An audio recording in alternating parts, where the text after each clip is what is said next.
I wish credit cards worked as easy as Gordo thought they did. Digby. Nobody likes you, Kate. It's Clover and Daisy's magic train. Choo choo. Oh my gosh. This is a sad moment. I'm wrapping up the Lizzie series. Hey Team Duff, it's Whitt. Thanks so much for listening to Duff Enough, the ultimate Hilary Duff fan podcast. This show is a celebration of the life and career of actress, singer, mother, and all-around icon, Hilary Duff. I am so excited to welcome my next guest, a former coworker of mine. Nissa Lomax, welcome to Duff Enough. Oh my gosh, I'm so excited. Nissa, you have the honor of finishing up our Let's Talk Lizzie series because we're going to be talking about the last 4 episodes of Lizzie McGuire that aired. I rewatched them and I love them again. And you already pointed out to me, you were like, this is so weird that the show ended this way. But the show kind of aired the episodes out of order in a way in terms of the storyline. And so the story actually wraps up with episodes like 22, 23, 24 are really the wrap up of the show. And the finale is technically Bye Bye Hill Ridge Junior High. I don't really have an explanation for that other than just maybe they wanted those episodes out before the Lizzie McGuire movie. I really honestly don't know. But we have 4 solid episodes, I feel like, to talk about today. Oh, absolutely. And, I think it would be interesting to, try to lay them down in the actual order they're in. Right. No, I definitely would want to do that at some point. And you were talking to me at work, like, when you started watching the show back on Disney Plus, where you noticed the pilot episode was, 4 episodes in. Right. It's so strange to me. I mean, it's like this would be easier if it was kind of in chronological order. Right. But, oh well. I definitely feel like the pilot, though, is just not as strong as the episodes that they wound up airing before it. So can't be too mad about that, but it does set up the series a little bit better. Anyway, I have 3 questions for you now. Are you ready to answer them? I'm so ready. Okay. What is your favorite Hilary Duff movie? I think my favorite one, it made me cry. Do you know what I'm going to pick? Raise Your Voice? Yes, that was my favorite movie, and I every time I watch it, I enjoy it as much as I did the first time I watched it. I think as far as her acting goes, obviously it's all good, but at that age, I feel like she grew up. That was her growing up to me. Yeah, great role. Terry Fletcher, iconic character. Love it. What is your favorite Hilary Duff song? Definitely Why Not, I think. I loved Metamorphosis, obviously, and it's just such a fun song with an upbeat message, and that's the one that I've always had on repeat, I think. And final question, what is your favorite episode of Lizzie McGuire? Probably the Aaron Carter episode, because I was always obsessed with Aaron Carter, and I was just oh my goodness, it's Hilary Duff and Aaron Carter. What did we do to deserve this? What did we do? Oh, no, that's great. Throw on some low-rise jeans and toss in that butterfly hair clip. It's time for Let's Talk Lizzie. Let's get into our 4 episodes here at Nissa. We are going to be talking about episodes 31 through 34. The first one here, The Gordo Shuffle. It aired June 13th, 2003. So this was after the Lizzie McGuire movie, actually. And this episode, I made a note, is kind of a take on a movie called The Hollywood Shuffle. And it kind of has a similar storyline about a film producer trying to make his first movie and that sort of thing.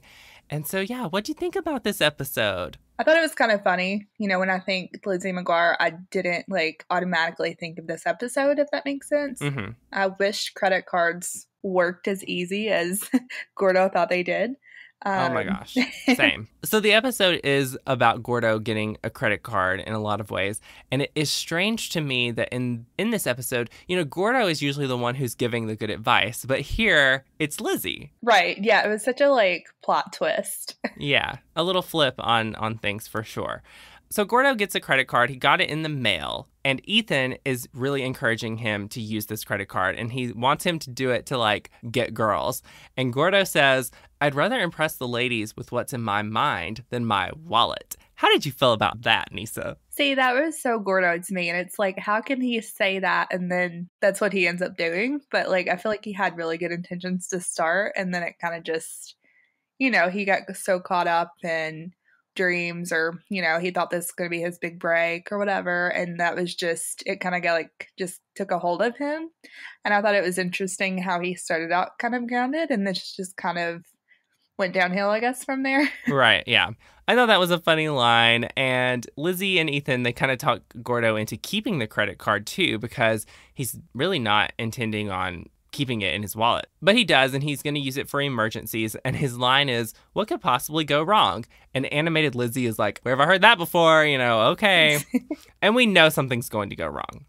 Jumping over to Matt's storyline here, he is procrastinating his science fair project at the beginning of the episode, and he and Melina wind up working on it and come up with something really cool that we'll talk about a little later when that unfolds. But back to Gordo and Lizzie, we see a two-way call between Gordo and Lizzie because Miranda is still on vacation, which episodes prior to this, she's been gone, of course. She will come back in some of the episodes we're talking about today, but here she's still gone. In their two-way call, they start talking about Gordo's new screenplay.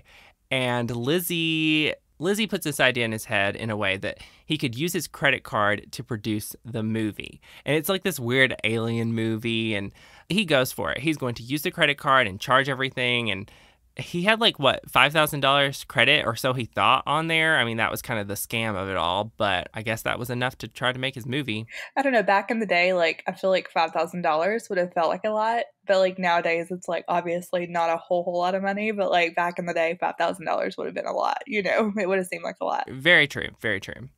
In the movie Gordo is making, Kate is going to be playing the princess.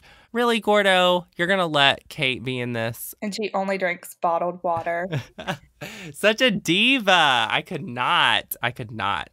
Ethan is an alien in this movie, which his mask, I mean, I don't know what kind of budget they had on that, but that $5,000, Gordo. Lizzie was like, you're so ugly. Yeah, which is the exact opposite of what she'd usually be saying about Ethan. Oh, Ethan had like luscious locks around this time, by the way. Like his hair got really long here. He looked like he could have been on a shampoo commercial. I mean, lather and don't repeat. That's his thing.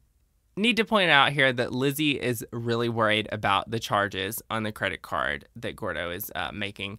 And he starts to feel like she's not really supporting him in this now. And so they kind of get in a little fight. And on the day of making the film, Lizzie's kind of in the background and she's not really helping. But things are a total disaster at this shoot. They have to do so many takes. Kate is tripping. Ethan's not remembering his lines. It's just really bad. And Larry has ordered pizza. Larry's like the production assistant, basically. And he ordered pizza for everyone. And when the guy shows up to give them the pizza, Larry hands over the credit card, and the pizza guy cuts the credit card. Have you ever seen that happen in real life? Like, why is that a thing? I don't know. Maybe it's just like for dramatic effect. I guess.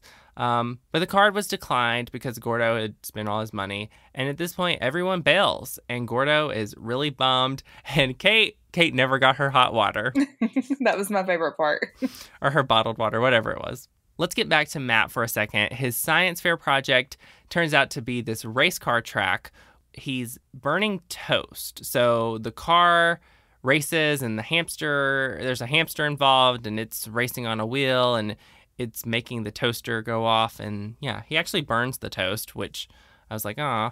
But his parents thought it was kind of cool. I thought that was pretty cool too. I wish I could have made something that amazing. Yeah, I was trying to think back of what like my science project was in school and I could not really remember, but it definitely wasn't that cool. The hamster was probably my favorite part, but yeah, the fact that the toast burnt, I was like, really? Science fair projects. I know I did Life Cycle of a Butterfly, Metamorphosis. Hey, Hilary.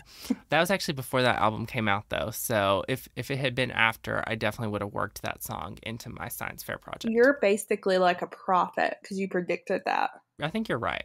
At the very end of this episode, Gordo comes over and apologizes to Lizzie, and she's like, why are you apologizing? I should be apologizing to you for not being supportive. And he ends up saying that he got nothing for $5,000. His parents actually called and yelled at the credit card company, and he will no longer have an allowance or any fun, and he's in trouble. And yeah, that's kind of how things end. So what would you say the message here is, Nissa? he learned that money wasn't going to solve all of his problems. Even having all the money in the world, that doesn't necessarily mean that it's time for your big break. Ooh, I like it. I like it. I think that's one side of the episode for sure. A little message about money for kids there. And yeah, I think the other side goes back to just how Lizzie needed to support Gordo since he always supports her. But Gordo coming in and saying that Lizzie was right, I think there's something that can be said for that too. Because Lizzie was right in that Gordo was overspending. And I don't know, maybe she just went about it the wrong way in confronting him. So yeah, a few messages in here for sure. The next episode here, Nissa, is called My Dinner with Mr. Dig. It premiered on August 15th, 2003. So actually a couple months apart here for that episode. And we actually noticed that towards the end of the series, the episodes are spread further and further apart in their release dates. And there's a huge gap later on that we'll get to here. But anyway, My Dinner with Mr. Dig. So then this episode, Mr. Dig comes over for dinner at Lizzie's house and becomes friends with Sam, and it's super embarrassing for Lizzie because there's something that gets said here about seeing teachers outside of school, and it's just like, I feel that. Like when you were a kid, you didn't think that your teachers had a life outside of the classroom, which I knew that they did because my mom was a teacher, but for a lot of kids, it's like teachers, they exist outside of school. Yeah, because it's like, what do you say to them outside of school? Mm-hmm. This episode starts out with a conversation about nap time and how they want to go back to kindergarten. Can relate. Yes, all the time. Yes, amen. This is between Gordo, Lizzie, and Miranda. And then they stumble upon Mr. Dig, and it's lunchtime, and he's eating fast food. And he tells the kids, like, he only eats fast food most of the time, except for when his mom sends a care package. Lizzie and Miranda and Gordo basically tell Mr. Dig that he needs to eat healthier and he needs to eat some home-cooked meals. And somehow it gets brought up that Lizzie's mom is a great cook. And then Lizzie invites Mr. Dig over for dinner. And she just does it without even thinking. And she's like, whoa, what did I just do? So Mr. Dig agrees. And fast forward to the night of the dinner. And Lizzie's telling her parents to be on their best behavior. Let's not embarrass her in front of Mr. Dig. And they're like, Lizzie, don't worry. We're not that weird, which they so are. They're like the epitome of weird. But I feel like all of us think our parents are that way. 100%. Although I've been saying while recording this podcast, I relate to the parents so much more now. Oh, yeah. Watching it back, I'm like, okay, I see where they're coming from. Mm-hmm. Matt is supposed to be on his best behavior as well. And that's actually when we kind of get a hint of what his story is going to be for this episode. And it's about his teacher who is just in a super bad mood for some reason. And we'll talk about that in a second. So when Mr. Dig shows up, I mean, it does not go well. Lizzie has toilet paper on her shoe. Sam spills chips and dip on his tie, and the mom is going to wipe it off or wash it off, and water goes everywhere, and Joe and Sam are soaked. And then they show up and open the door, and Mr. Dig's there, and it's like, no big deal. He says that his name is Digby Sellers, which Lizzie thinks is so strange, and that they can call him Digby. It sounds strange. We really don't see what happens after that point, though. We don't see how the dinner unfolds. So then the next day at school, Lizzie says it started out bad, but it got better. Her dad, Sam, and Mr. Dig have a lot of stuff in common, like music and whatnot. And that's when Sam shows up to her school to give Mr. Dig a CD. And Sam, he's pretty embarrassing. He actually kisses Lizzie on the cheek, and I was just like, oh, gosh. Ugh. Now we'll hop over to Matt.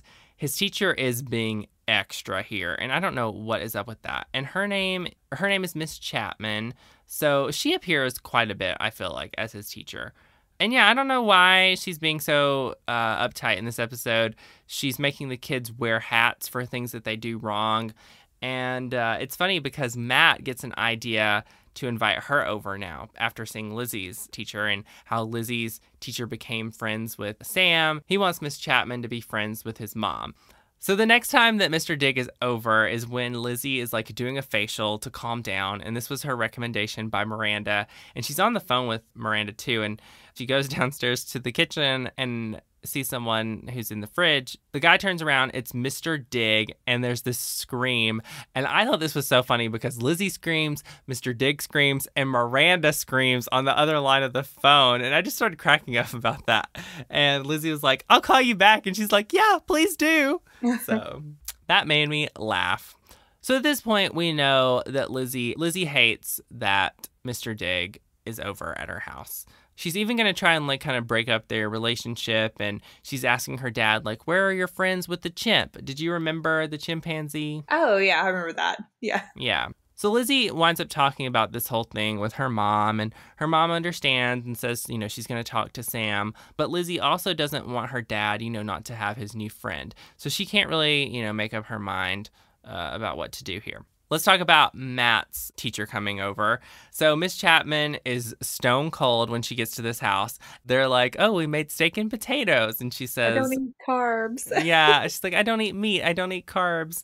Then she's like, do you have dressing on the salad? When they offer her a salad, and Sam is like pouring the dressing in. Then she says, I like it dry. And I was just like, dang, girl. See, my thought was like, okay, the reason why she's so uptight and cold is because she doesn't eat carbs. Like, obviously, that's why, That's a good thought. You could totally be right. In this moment, though, Mr. Dig actually comes over, and he's just returning a CD for Sam.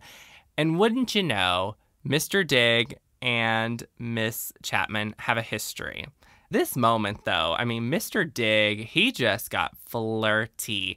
And her name is Jasmine. He's like, Jasmine. Like, his voice gets deep. And there's like this, music playing in the background. Like, it's super flirty. And I don't know. I'm here for Jasmine and Digby. Yeah, and then Matt was like, oh, she has a first name. Yeah. They end up going out and leaving instead of staying for dinner. And suddenly Miss Chapman has a change of heart, and she's like, Matt, don't worry about your extra homework. I don't think I'm going to have time. So I'd be interested to see what ended up happening with Miss Chapman and Mr. Dig. I don't know. Lived happily ever after. Who knows? Maybe they did. But immediately, it's like Sam has lost his friend, and he's unfazed, though, because he goes back to his lawn gnome, because we know Lizzie's dad loves a lawn gnome. Oh, yes. Lizzie had to put things into perspective as far as like, she wasn't cool with her dad, having her teacher over, but that's his friend, and it's no different than when she brings her friends over. But at the same time, like, no, it's kind of weird that her dad was bringing her teacher over. Yeah, so. I think you're right. This next episode is probably my favorite of the 4 that we're talking about here. And it is called Just One of the Guys. Now, I mentioned our last episode premiered back in August. This one, November 21st, 2003. So this is the episode where Lizzie becomes a tomboy, basically. And starting at the beginning here, we have the kids in gym class, and they're doing the Presidential Fitness Challenge with good old Coach Kelly. Love her. Their challenge, though, is to hang from a bar and like basically do chin-ups, although they're just kind of hanging there. And it's Lizzie, Ethan, Gordo, and Miranda are the 4 that go up, and Lizzie and Ethan are the last 2 standing, or last 2 hanging, and then Ethan falls and Lizzie sets a school record for the presidential challenge. So that kind of sets up this idea of like, oh, Lizzie's now, super strong and all that. Thomas and Ethan show up to Lizzie's lunch table. I don't remember Thomas ever being a part of the show other than this episode, but shout out to Thomas. And there's this whole dialogue about like Ethan saying, I'd shake your hand, Lizzie, to congratulate you, but I don't want you to hurt me. And she says, I'm not going to hurt you. And Miranda has a little line where she's like, accept your pride. That was very funny. I died. A rematch gets brought up here by Ethan, and he arm wrestles with Lizzie as sort of a challenge there. And guess who wins? Well, Lizzie. The fact that Ethan was like, oh, I have to, I can't get showed up by a girl. And then he gets showed up again. And so then it's like, oh, well, just because I'm a guy doesn't mean I'm automatically the strongest. Mm-hmm. That's how it was, I feel like, at that age. Matt's storyline. So in this episode, he is not allowed to leave his room until he does his homework. But he falls asleep, and that chimpanzee that we were talking about shows up in the window, which we've seen in other episodes too. And he does Matt's homework, his math homework, to be specific. And he like eats Matt's bananas, and then he just wanders off. And Matt wakes up and his homework is done. And I kind of like, I think this is a cute storyline. Me too. And I was like, I wish I'd had one of those when I was growing up. 100%. I was so bad at math, so. Still am bad at math. Yeah, I just don't have to do it as much. Back to Lizzie's storyline. At the Digital Bean, we love the Digital Bean, and she gets called Muscles Maguire by Ethan, and I was just like, okay. And Ethan and Thomas invite Lizzie to play flag football, which she accepts. So they're playing flag football, and Lizzie actually tackles the guy and pulls his flag, and they go in the mud. Of course, they have to land in the mud. I mean, it can't not happen. And I love how the guy's like, it's flag football, or it's not tackle, or something. It's just like, oh my gosh. And at this point, like, the other guys come up to Lizzie and they're like, you're a monster. You're a total dude. And animated Lizzie says, finally, the cute boys notice me. But then freaking Kate walks up and she's like, you are a dude, Lizzie, and you smell like a dude. And then Lizzie just is totally insecure about the whole thing, which, you know, leave it to Kate to ruin something because Lizzie like was so happy at first here. Yeah, Kate ruins everything. So yeah, she ends up having a nightmare, as she does a lot throughout the series. And she's worried that everyone thinks that she's, you know, a guy girl and guys won't want to date her. And so she's going to be super girly now. And I'll just pause for a moment because I feel like this is one of those episodes where they definitely wouldn't make this episode in the same way today. Oh, yeah. It would be more careful as to like what they characterize, like one sex versus another, I think. Absolutely. It's a different time that we're living in for the better. Judging people on, you know, how they fit into society's idea of feminine masculine is just a thing of the past. So, or it should be. Right. We'll talk about Matt's storyline here for a bit. So the chimp keeps coming back, and he actually does Matt and Melina's homework at one point. And Matt is getting really good grades at school now, and the school even calls his parents and brags on him. And that's when his parents start to get suspicious, and they're like, what's going on here? By the end of his story, we see Sam's friends come over and find their chimp, and, you know, Matt is caught and in trouble. And so to finish up Lizzie's storyline here, when she goes back to school looking super girly, and I say that like in quotation marks, the guys are confused about her new look, and she tells Miranda and Gordo that she changed outfits 6 times, which is 3 more times than usual. And I was like, I can relate to that on a spiritual level, though. Like, most days there's at least one outfit change. Gordo actually says that she doesn't look any different, which I thought was funny because it's just like, it's so Gordo and it's such a guy thing. Definitely not what you want to hear if you're trying to look different. Right. And so then Lizzie has a heart-to-heart talk with Coach Kelly, which I loved. And she's talking to her kind of about being this guy girl thing that she keeps referring to. And I just thought this was so great. And Coach Kelly, you know, says that, well, Ethan Kraft calls everyone a dude. And do you ever think that Kate might be jealous that you're getting attention from all these guys? And Coach Kelly tells her, like, hey, I'm a power lifter, but I still like to swing dance. And so there's this message of, like, you can do both, Lizzie, which is a great message, and I think probably spoke to a lot of girls, especially girls who didn't really fit that mold of like being a girly girl or who just wanted to do both. So I love that moment, and I love Coach Kelly. Oh yeah, and I think the whole like episode, it was like it just kind of encouraged you to like do whatever it is that you enjoy and that you're good at. And it didn't take the female empowerment route so much, but I think maybe that could be kind of an inspirational message in there too. So girls can do anything, right? Girl power. Girl power. So Lizzie goes back for another flag football game after this conversation with Coach Kelly, and she's super confident here. And can we just talk about this confrontation with Kate? Because it is so good. Like, Lizzie just let Kate have it, and it was so simple but so effective. Yes. So the conversation goes like this. Kate says, who let the dogs out? Which, at the time, do you know that Baha Men song would have been everything? Yes. Who? Oh, okay, I knew you were going to do that. No. Lizzie's response to that comment from Kate, though, is just, I mean, it's so good. She's like, nobody likes you, Kate. And it's just so straight to the point. And we hardly ever see Lizzie that, snappy with Kate, but it was so good. I know. I think it was just like a testament of how much she had grown over like all the time before. Yes. Earlier on, I don't think she would have been confident enough to do that. Well, and you think about back in the first episode, she couldn't even talk to Kate. She was so nervous. So proud of you, Lizzie. During the game, Ethan actually sits out so Lizzie can play because they had like too many people or whatever. So I thought that was nice. And Lizzie has on an American Girl shirt. It's a shirt that says American Girl. Love that. And as the episode ends, we see some dialogue from Miranda and Gordo, who are in the stands watching the flag football game. And Lizzie's doing great again, by the way. But Miranda says they're going to think of her as a guy girl. And Gordo says, I don't think she cares. And then Miranda's like, yeah, rock on, Lizzie. So that's kind of how it ends. And I think it ends really great. It's a great episode. It was a good episode. That's probably one of my favorites. Well, we just have one episode left, Nissa, and most of these podcasts, I've done 5 episodes, so I'm like, wait, are we almost done? What's happening? But the last episode is called Magic Train, and this premiered on February 14th, 2004. It's the last episode that aired for the series. We were talking about how it's not really the last episode of the storyline, but anyway, and I think it's fun to see this one now because it's about Lizzie and Miranda having this love for a kid's show that they grew up with. And it's like, oh, wait, life imitating art right now because I love Lizzie McGuire and this is a kid's show that I grew up with.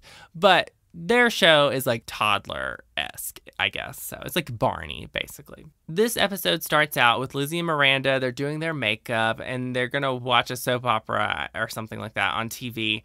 And they turn it on, and it's Clover and Daisy's Magic Train is the name of the show. And it's a show they watched as kids, and they love it. And at first, they're trying to, like, play it off and act like they just, oh, we remember this as kids, how cute. And then they just both, like, say, I watch it whenever I can. And Miranda says, I tape them, which I was like, okay. Yeah, that alone, like, that was what you did back then. I definitely taped episodes of Lizzie McGuire, for sure. It turns out, though, that Clover and Daisy are, like, on tour, and they're going to be in town, and Miranda and Lizzie actually missed seeing them as kids because they had strep throat. And so now they're trying to come up with how they're going to go see this show. Like, they can't go as teenagers because that would just be so not cool. And they actually ask Matt, or they don't ask him. They're just like, we want to be, I want to be a great big sister and take you to see Clover and Daisy. And he's like, that's for babies. And that makes Lizzie and Miranda feel even worse, Then they asked Gordo if they could take his nephew, right? Yeah, no, little cousin. And when they ask Gordo that, he actually gets really excited because he wants to go. And he's just totally not embarrassed by it because that's how Gordo is. Like, he's unfazed by popularity and being cool. And so it's very fitting that he's just genuinely excited and not embarrassed. I'll talk about Matt's storyline here. He is growing a dust bunny behind the couch. And it's a part of his project called Maguire's Museum of Dust, Stains, and Grime.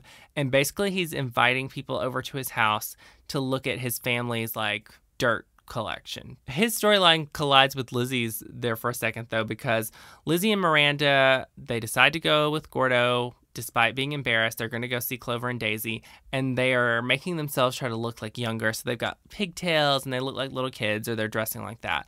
And Matt brings his tour group into Lizzie's bedroom at this point, and Ethan is a part of the group, which I was like, what?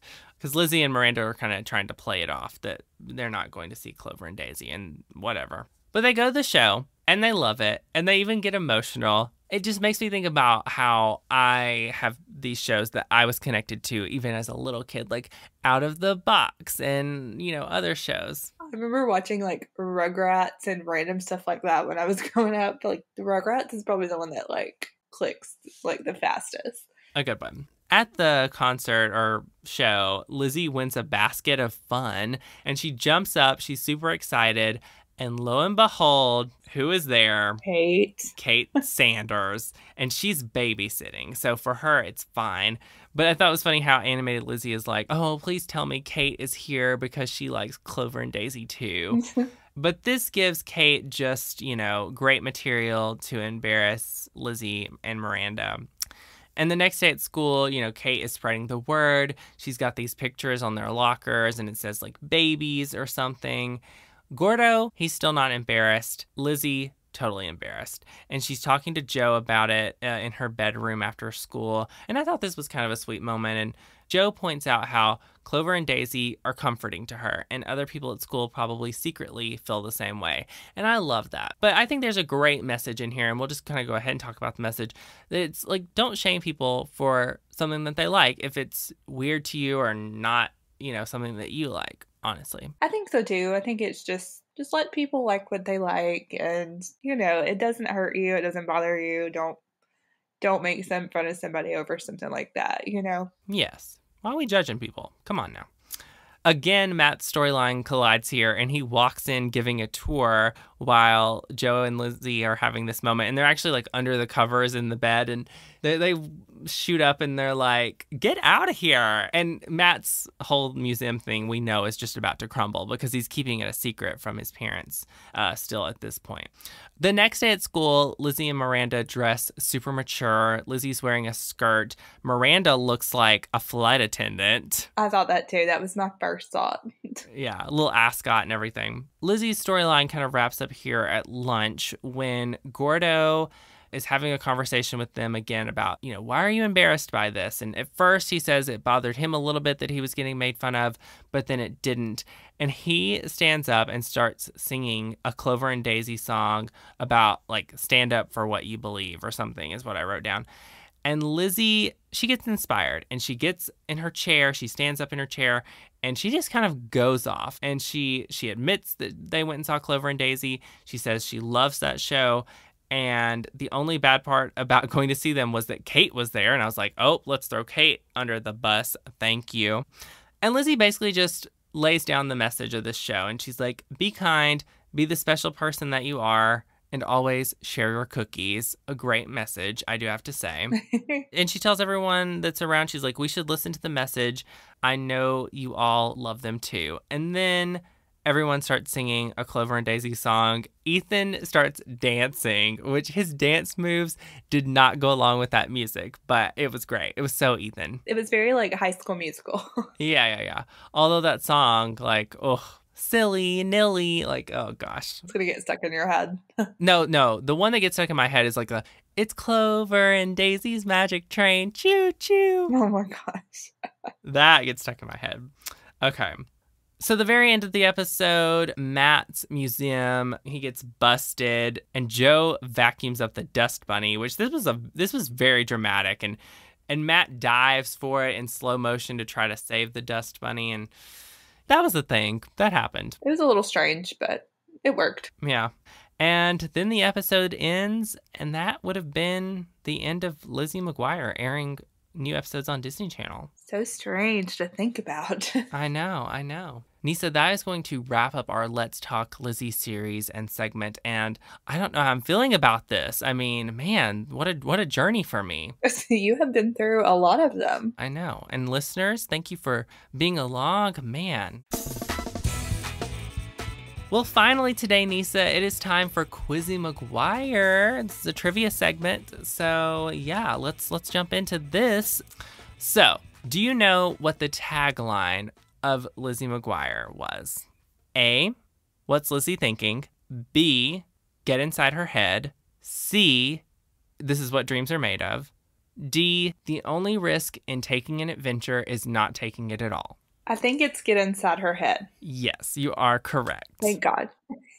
Yes, very good, Nissa. Very good. Yeah, no, that was always what they said. They were like, get inside her head, like on all the commercials and the posters and all that. So what's Lizzie thinking is actually what they originally had named the show. Huh.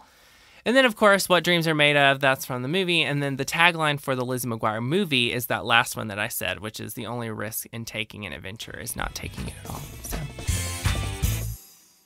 Well, this is a sad moment. I'm wrapping up the Lizzie series, and it's been fun. I feel like I'm honestly excited to be done with it, though, at the same time. Like, it's like, okay, we got that done. Yeah, no, that's just to like tie a bow on it, and we'll go back and see how everything goes from start to finish. Yeah. All right, Nissa. Well, thanks so much for being on Duff Enough. Thank you for having me. It was so much fun.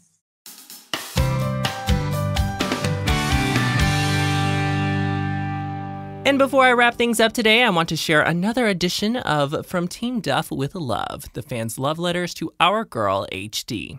I'll be reading this note from Corey. It says, "Hi, my name is Corey, and I've been a fan of Hilary Duff since I was about 5 years old. I've seen almost every movie, my top 3, The Haunting of Sharon Tate, War Inc., and According to Greta, and own every album. I ran a fan account on Instagram for her latest movie, The Haunting of Sharon Tate, and even got a poster signed by Hilary herself. I'm hoping to save enough money to get the autograph I have tattooed, as well as an animated Lizzie." Again, that is from Corey, so thank you, Corey, for sending that in, and thanks to all of the other fans who have been a part of this segment from Team Duff with Love. And that's all for this episode of Duff Enough. Thanks again for listening. I hope you'll subscribe and stick around for more, because this podcast is what dreams are made of. You can follow along on social media at Duff Enough Pod, and check the description for my socials as well as show guests. And until next time, bye Team Duff.